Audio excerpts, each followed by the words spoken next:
What does this political turmoil or the leadership race actually mean for your business?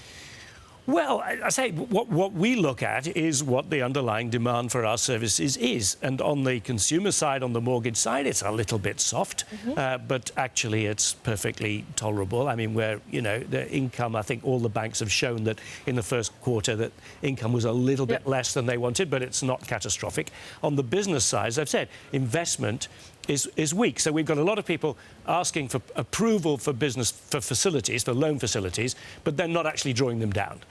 So it's not great, but it's not catastrophic. Are you worried about what a Corbyn government would do to British banks? Well, people are starting to worry about that. Corbyn does have a particular issue about RBS. They've said at the moment that they won't be buying RBS back, but that they wouldn't be selling any more either. Now, whether that's a stable position, we'll see.